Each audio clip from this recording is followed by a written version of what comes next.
Сәлем достар, мен сіздерге күнделікті өмірде пайдаланып жүрген косметикамыз бар, ваннада қолданатын заттарымыздың құрамы туралы айтқым келеді.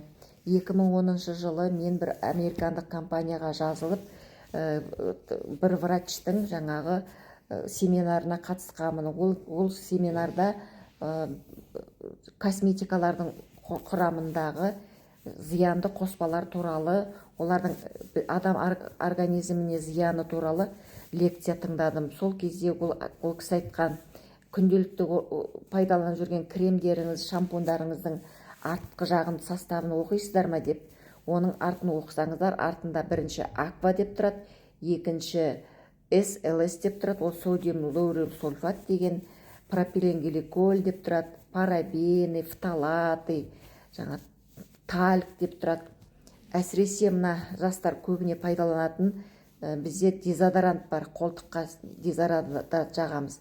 Оның құрамында әсіресе соли алюминий көп екен. Соли алюминий деген не ол? Ол мына қолтық негізінде терілеп зиянды заттар шығып тұру керек екен ғой. Біз көбіне қолтығымыз терлейді дейміз да, сол дезодорантты жағып бітеп тастаймыз. Ол бітелгеннен кейін зиянды заттар қай жаққа кетеді? Ол енді мына қолтықтың астына кетеді да, көбіне мастопатияны тудырады екен.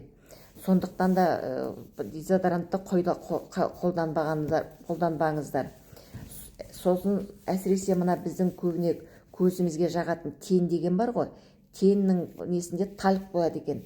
Сосын детский присыпкілер, кішкентай балаға бұрынғы кездерде біз присыпкілерді пайдаланады екен. Оның құрамында да тальк болады екен. Ол тальк деген құрғатады деп себеміз ғой негізінде. Ол құрғатпайды, одан сайын былшыратып, жаңағы жас балдар өскеннен кейін жаңағы қуға ауыратын ауруға ұшырайды екен, зиянды қоспаның кесірінен. Сондықтан осы лекцияны оқып келгеннен кейін сол компанияға жазылып, таза өнімді пайдалана бастадым. Үйдегі бүкіл косметикамның бәрін ауыстырып тастадым.